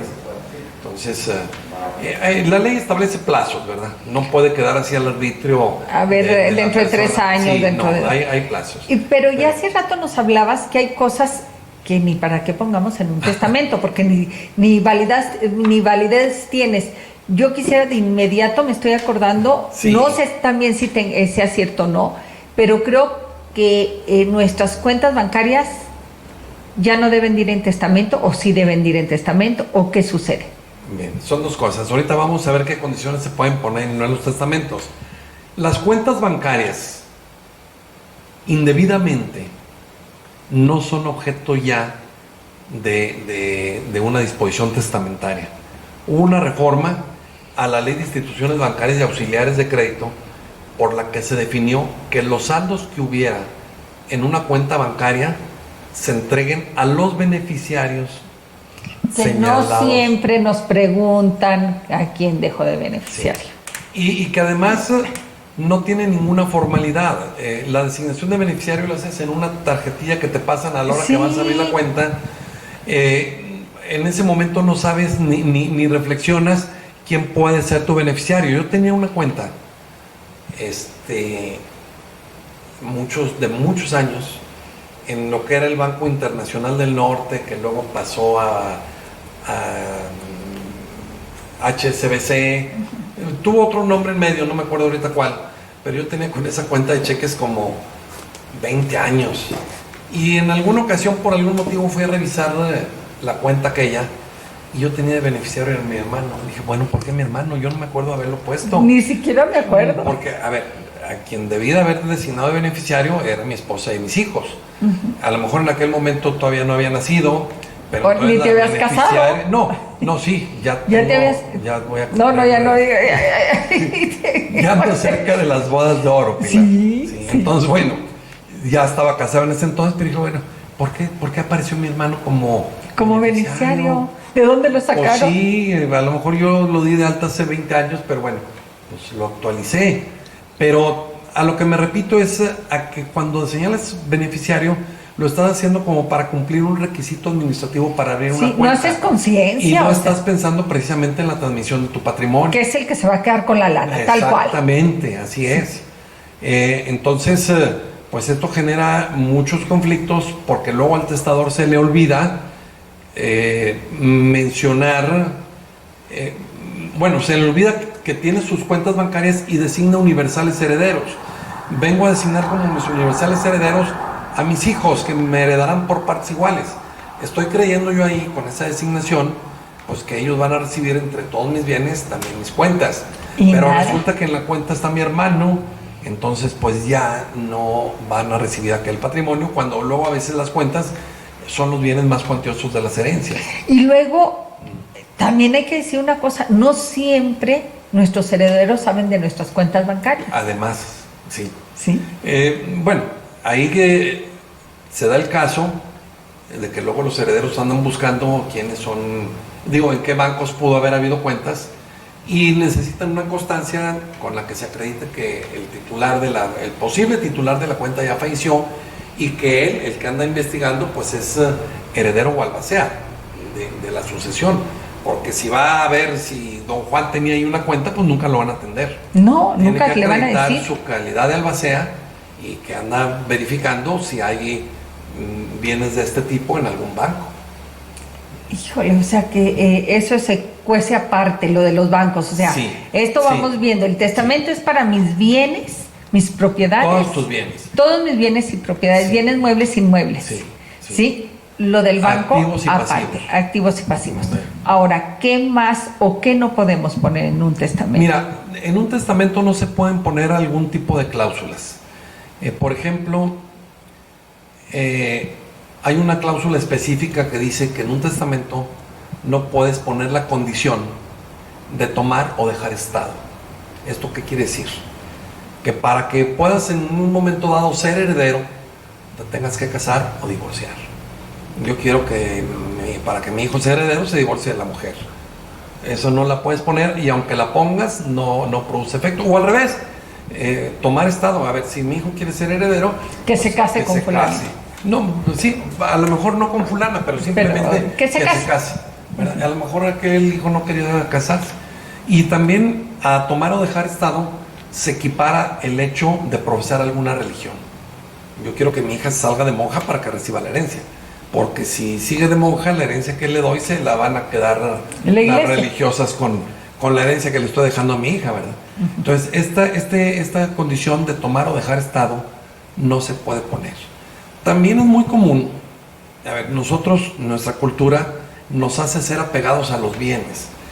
A la hora que nos desprendemos de algún bien, cómo sufrimos o batallamos, no somos así desprendidos. Mucha gente, por no decir que la gran mayoría de la gente que hace su testamento dice,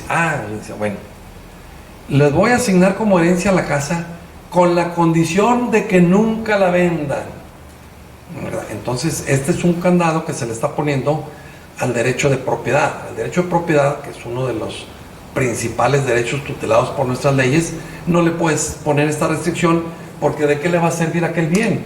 Va a ser nugatorio su derecho de propiedad, el hecho de ser dueño, pero nunca poderlo vender. Entonces, eso no es válido. Aunque se lo pongan, no produce efectos. Ok. Puedes poner una condición que diga... Para darle gusto al señor, hombre. No, pero sí se lo tienes que aclarar. Obviamente, los derechos que se contienen en un testamento se actualizan hasta el momento del fallecimiento del otorgante. Mientras el otorgante viva, el testamento no tiene ningún uso ni valor. No se puede utilizar para ningún tipo de acción. Para nada.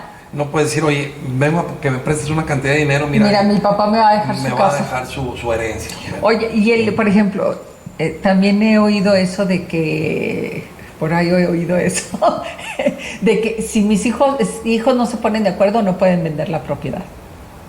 No, mira, si no se puede, sucede esto. A veces asignas una herencia en mancomún. Sí. ¿Esto qué quiere decir? Esta propiedad es para todos. Sí, para los 5. Para los 5, 4, 3, para 2 simplemente. Pero uno de ellos dice, no, yo no quiero estar aquí en esta casa que ni puedo yo disfrutar mi quinta parte, ¿cómo la divido? Yo quiero independizarme y aquí no puedo yo tener un área para mí, ¿verdad? Yo no quiero. Todos. Entonces, yo voy a vender mi propiedad. La ley establece que los coherederos tienen derecho de preferencia cuando aquel coheredero va a vender su parte. Se llama parte alícuota, cuando eres dueño de un porcentaje, ya sea por compra o por herencia. Yo tengo la quinta parte, esa es mi parte alícuota, y la voy a vender y por ley tengo que darle preferencia a los otros copropietarios. Pero ellos no me pueden detener a que la quiero vender. Les voy a avisar. Entonces, si ellos no me la compran, después de 30 días de que yo les haya avisado mi deseo que la voy a vender, puedo venderla directamente. Regresamos, estoy con Vicente Guerrero Romero hablando de testamentos. Y entonces tengo derecho a querer vender mi parte. Puedo venderla, pero es muy difícil que yo vaya a encontrar un comprador de mi quinta parte cuando no tengo linderos y medidas. Entonces hay un procedimiento judicial para que yo pueda, puede ser voluntario o puede ser judicial, para que yo pueda separar mi quinta parte. A ver, hermanos o coherederos, si no son mis hermanos, a lo mejor son mis primos, yo quiero mi quinta parte de esta casa que nos heredó el abuelo, y quiero separarla pues acá en la orilla. Y ahí es donde se presenta la falta de acuerdo, ¿no? Es que la orilla es la mejor, en la esquina, quédate allá en el fondo. No, pues me estás mandando a la peor parte, ¿sí? Etcétera. Y ahí es cuando entran las diferencias. Cuando no hay un acuerdo para poder hacer la división de la copropiedad, entonces se recurre al juez.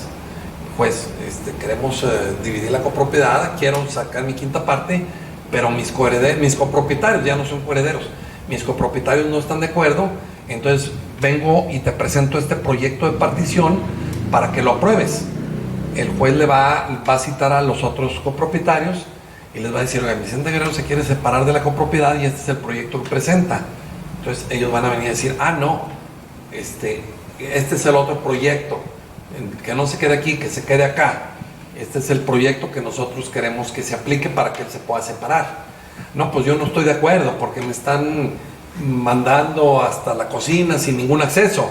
Si no hay acuerdo entre los dos, respecto de alguno de los dos proyectos presentados, el juez ordena un tercer proyecto a costa de las partes, por un perito ajeno. Y si tampoco hubiera acuerdo, entonces el juez saca remate aquel inmueble y se reparte por quintas partes el precio de la venta. Híjole, esto entonces, es difícil. Pero no es impedimento el hecho que diga que en el testamento, si no se ponen de acuerdo, no la venderán. Aunque lo pongas, es otra de las cláusulas que no produce ningún efecto. Bueno. Es septiembre el mes del testamento. Sí. ¿Qué podemos hacer todos aquellos que tenemos, por una propiedad que tengamos un bien? Tenemos que ir a hacer nuestro testamento. Aunque no tengas bienes, mira, yo este caso lo he puesto en algunas otras ocasiones que he tenido oportunidad de platicar.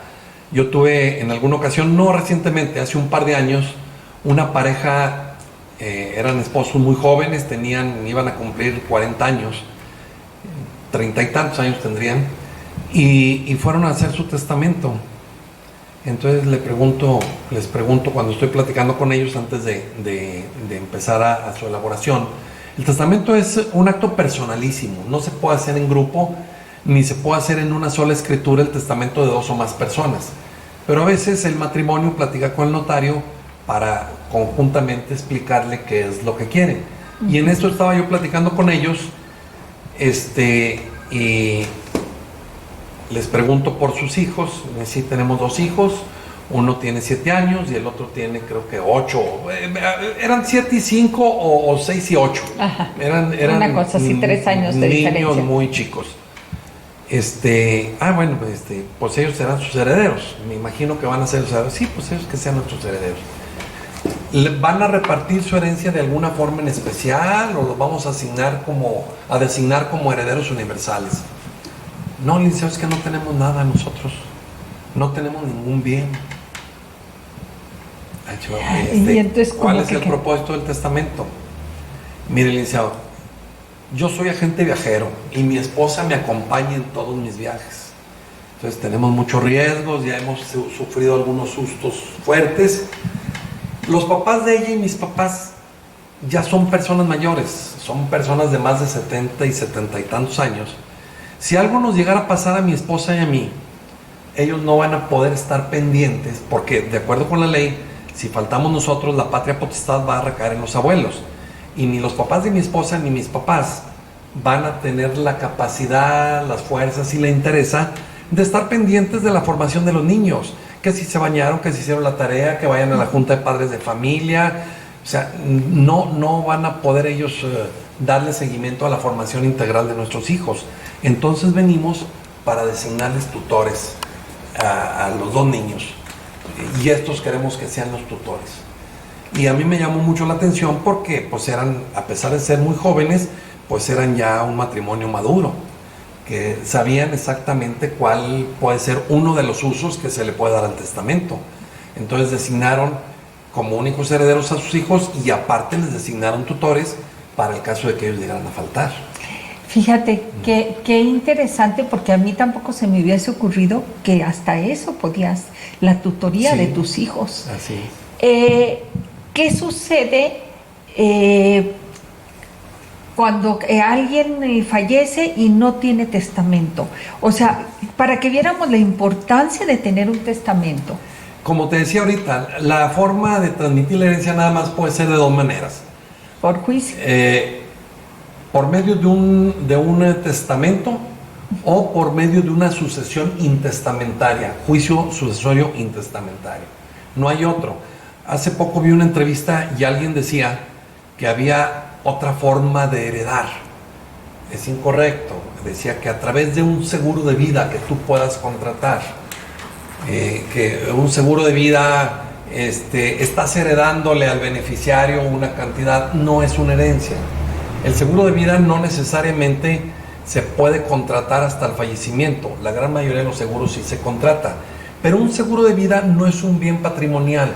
Es un contrato que tú celebraste con una aseguradora, siempre pensando en alguien que quieres, para que cuando se den las condiciones que se plantean en el seguro, aquella persona que quieres pues reciba un beneficio económico. Pero esto no es herencia. No es una transmisión por causa de muerte. Este es un contrato que se celebra con la aseguradora y una de las condiciones en la mayoría de los casos es que llegue a fallecer el que contrató. Pero y que haya pagado todo su... que esté al corriente de la Pero prima. Esto se manejó incorrectamente como herencia. No es herencia, ¿verdad? La herencia es una transmisión universal por causa de muerte. ¿Qué quiere decir universal? Que se transmiten, como lo decíamos hace rato, todos los derechos y todas las obligaciones. Se transmiten los activos y se transmiten las deudas. No, con el fallecimiento de la persona no se extinguen las deudas. Las deudas que pudo haber tenido siguen vigentes y con cargo a la herencia, y la tendrá que liquidar el albacea antes de hacer la repartición entre los herederos, ¿verdad? ¿Qué ventajas tenemos este mes? Mira, bueno, antes de las ventajas y para terminar lo anterior, ya habíamos comentado que un juicio sucesorio intestamentario forzosamente se tiene que tramitar. Un abogado.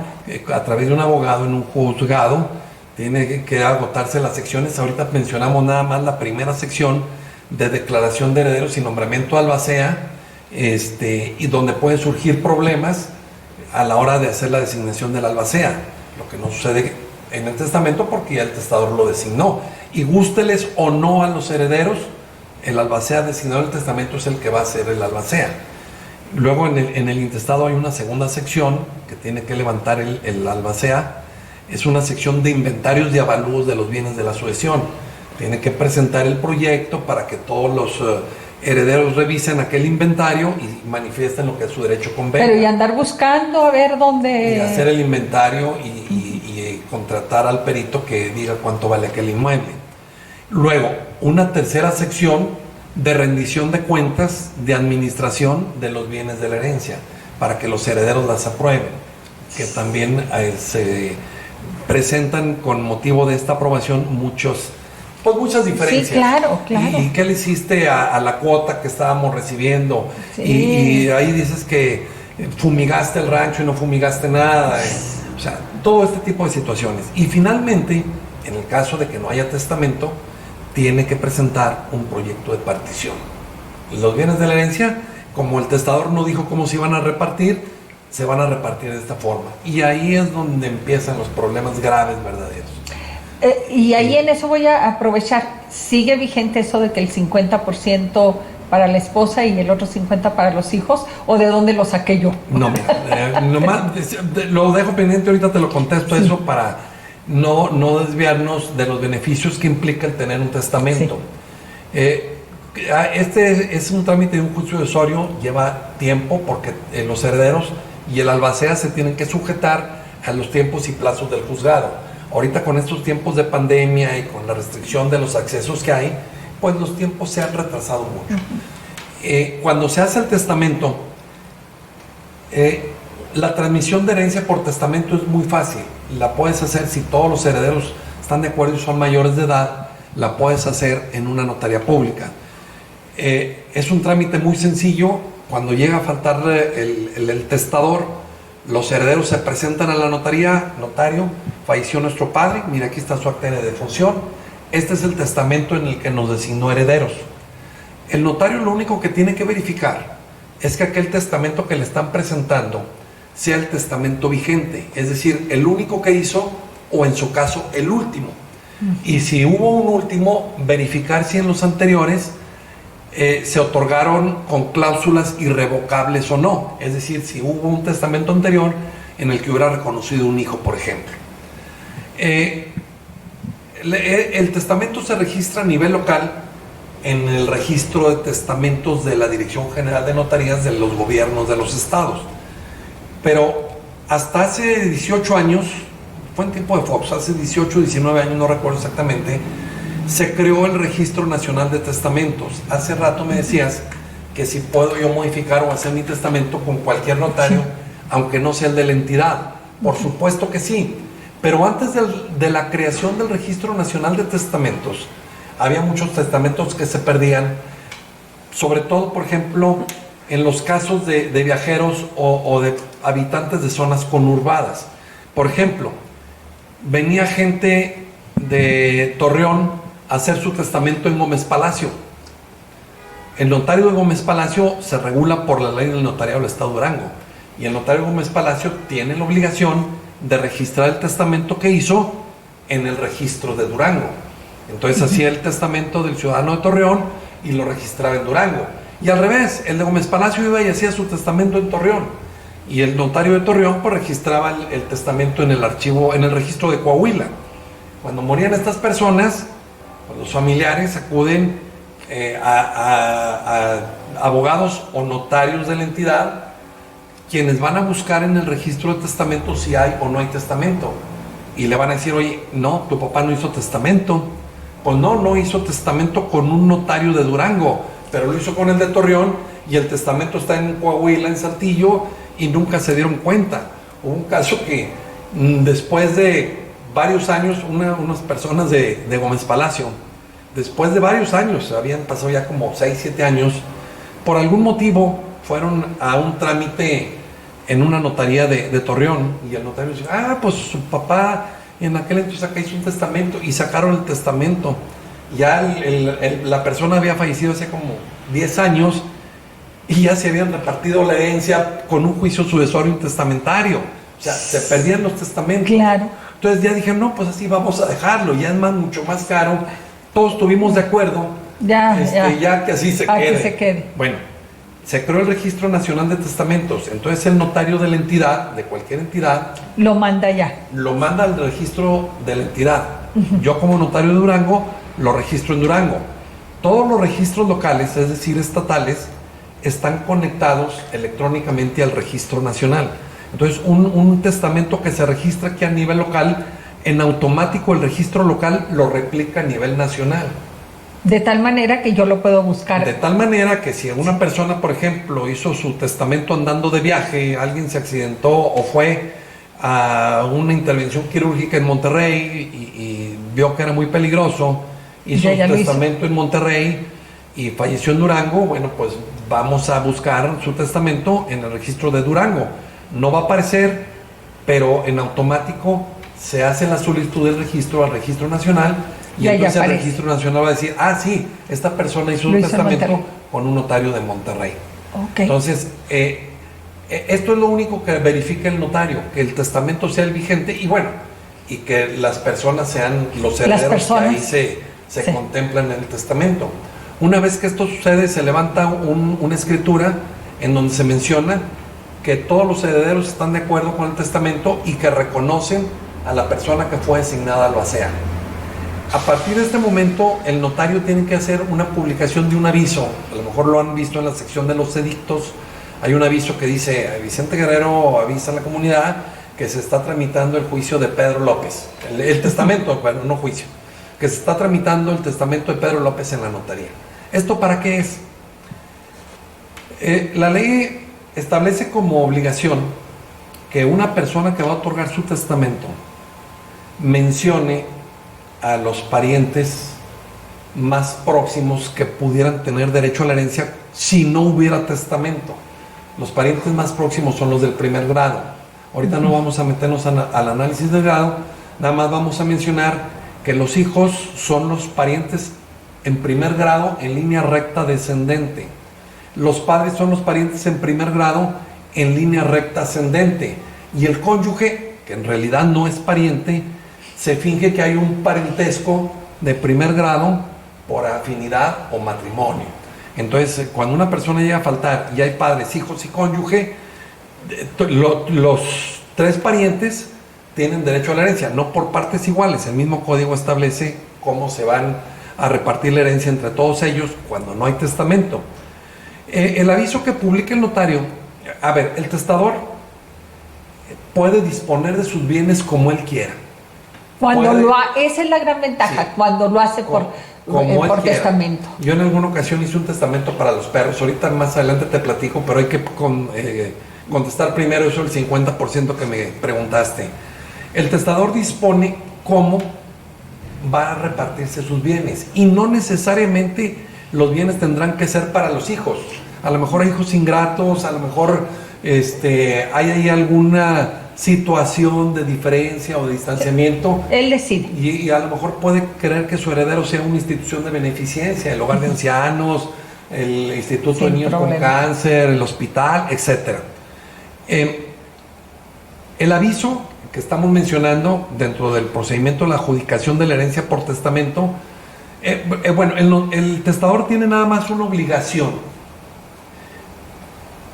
Puede disponer de sus bienes como él quiera, pero si tiene hijos menores de edad o mayores de edad discapacitados que no puedan valerse por sí mismos, entonces el testador tiene la obligación de por lo menos asignarles a estos menores de edad o a mayores discapacitados una pensión alimenticia. Entonces el aviso es para el caso de que puede haber hijos fuera de matrimonio que no se mencionaron en el testamento, que son menores de edad y que no se les asigna una pensión alimenticia. Entonces este aviso es para que concurran a la notaría a deducir sus derechos. Yo en todo el tiempo que tengo de notario, tengo ya 26 años, nunca ha habido quien comparezca a deducir derechos por haber sido omitido el menor o el mayor discapacitado en un testamento. Después de que pasaron, este aviso tiene una vigencia de 10 días. Después de que pasaron los 10 días, el albacea regresa a la notaría y dice, estos son los bienes de la herencia y los vamos a adjudicar en los términos que establece el testamento. Y se hace la aplicación de la herencia a los herederos y estamos hablando que en un plazo de 20 a 30 días ya los están en herederos posesión. Tienen ya su escritura. La posesión la pueden tener desde que murió el testador, pero el documento que acredite su propiedad en 30 días lo van a tener, a diferencia de los varios meses que se pueden tardar en un trámite de un intestado. La pregunta que hacías tú ahorita, al cónyuge le corresponde el 50% únicamente en caso de que la adquisición de aquellos bienes de la herencia hubiera sido a título oneroso y estén casados por sociedad conyugal. Mi esposa y yo compramos esta casa, estamos casados por sociedad conyugal, compramos esta casa, la terminamos de pagar, yo hago mi testamento, pero ese testamento únicamente surte efecto respecto de la mitad de aquel inmueble. La otra mitad le corresponde al cónyuge, no por herencia, por gananciales derivados de la sociedad conyugal del matrimonio. Y por ejemplo, cuando no están casados y fue por donación la propiedad, es otra cosa. No, si no están casados, como haya sido, es tuyo y lo mío. Lo mío. Si no están Pero casados. si están casados, si la propiedad es por donación. No, mira, si están casados por sociedad conyugal, la adquisición a título oneroso le corresponde a uno la mitad por propiedad, por efecto de la adquisición, y al otro por gananciales de la sociedad conyugal derivada del matrimonio. Si están casados por separación de bienes, también, lo tuyo, lo mío. Yo lo compré, es mío, tú lo compraste, es tuyo. Okay. No entran a formar parte de la sociedad conyugal, es lo que estás preguntando, los bienes que puedas haber adquirido, aún estando casada bajo el régimen de sociedad conyugal, los bienes que puedas haber adquirido por herencia, donación, don de la fortuna, o los que estuvieras pagando a plazos y hubieras adquirido antes de casarte, aunque los termines de pagar después de casarte. ¿Cuáles son los bienes que adquieres por don de la fortuna? Que te saques la rifa de la casa del Tecno de Monterrey. Estoy casado por sociedad conyugal, pero me saqué la casa del Tecno de Monterrey. Esa es mía. Es mía de mí. Oye, ¿qué crees? Esta herencia que recibí de mi padre, esta es mía, aunque esté casada por sociedad conyugal. Mi abuelo me regaló un rancho, es mío, aunque esté casado por sociedad conyugal. Perfecto. Oye, ¿qué crees? Ya se nos acabó el tiempo. Pues sí, ya, y aún tengo otra hora para seguir haciendo preguntas. Yo nomás quiero cerrar. Es septiembre, el mes del testamento. ¿Qué ventajas tenemos? ¿Qué ventajas ofrece los notarios? El Colegio de Notarios. Rápidamente, hoy, en este año se cumplen 19 años del programa del mes del testamento. Inició hace 19 años como una campaña, pero ya se institucionalizó como programa. El mes del testamento le ofrece a la ciudadanía un descuento del 50% en los honorarios de su otorgamiento. Por arancel, un testamento sencillo tiene un costo de 3,000 pesos. Un testamento sencillo es cuando repartes la herencia sin mayores condiciones entre un patrimonio regular, una casa para el hijo, el terreno para la otra hija, el rancho para los dos, etc. Tiene un costo de 3,000 pesos, el testamento sale en la cantidad de 1,500 pesos. Cuando lo haces a domicilio, el testamento se incrementa al 100%.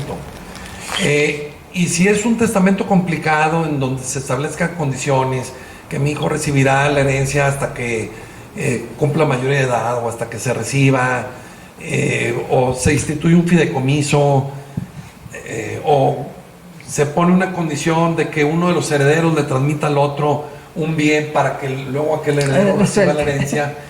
Estos testamentos ya con más condiciones, más complicados, pueden elevar su costo inclusive hasta 5,000 pesos. Ok, ¿tienen que hacer cita? Sí, forzosamente. El testamento es un acto unipersonal que se realiza en lo que se denomina unidad de acto. Desde que se inicia el testamento hasta que se termina, ni el testador ni el notario se pueden ausentar del recinto. Entonces no podemos atender muchos testamentos al día, porque cada uno de los testamentos en términos generales nos lleva su formalización alrededor de 1 hora, pero hay otras actividades en la notaría que no las podemos descuidar. Entonces tenemos una agenda en la que vamos registrando las solicitudes, y obviamente no las podemos atender todas durante el mes de septiembre. Ahorita ya estamos a punto de iniciar nuestra agenda con fechas de diciembre de gente que ha acudido a separar ya su cita. Pero le sigues haciendo el descuento de septiembre. Por supuesto, todo el que se inscriba hasta el día último de septiembre tendrá el beneficio del descuento. ¿Necesitan llevar los documentos? No. Para hacer un testamento lo único que necesitas es tu identificación. No necesitas llevar tus escrituras, ni tus facturas, ni ningún otro tipo de documentos. Quien tendrá que acreditar que aquellos bienes eran de la herencia de la persona que hizo el testamento es el albacea cuando vaya a aplicar la herencia, porque puede haberse relacionado bienes en el testamento de los que el mismo testador dispuso en vida. Vendí mi casa, el derecho de propiedad para nada se afecta. Como dijimos hace rato, mientras vive el testador, el testamento no tiene ninguna aplicación, ni se utiliza para ningún trámite, ni se restringe el derecho de propiedad del que lo otorgó. Entonces, este es en mi testamento, dispongo estos bienes, pero en vida quise o tuve una emergencia y los vendí. No y pasa nada. No pasa nada, caduca la institución de heredero respecto de aquellos bienes. Entonces podemos hacer, para cerrar, podemos hacer nuestra cita en el mes de septiembre, aunque no la den para enero, sí, con los beneficios que tiene este mes por del supuesto, 50%. Por supuesto. Muchísimas gracias. Y ten la seguridad de que en menos de un mes te estaré hablando, porque hay muchos temas que yo creo que como sociedad, como ciudadanos, necesitamos conocer. Necesitamos estar más allá de tener en mente la compra, la venta. Creo que necesitamos saberlo para no cometer ningún ilícito. Afortunadamente esta cultura testamentaria ha ido premiando poco a poco entre la sociedad. Regularmente en un mes, cuando no es el mes del testamento, hacemos entre 15, 20, máximo 25 testamentos en un mes ordinario. Los testamentos que hacemos con motivo del mes del testamento rebasan los 150 y hasta 180 testamentos. Pues qué bueno. Muchísimas gracias, amigos. Muchas gracias por permitirme estar en sus hogares, pero sobre todo muchas gracias a ti por haber acudido a nuestra invitación. Gracias, amigos. Gracias por su atención. Gracias, Pilar, por la invitación.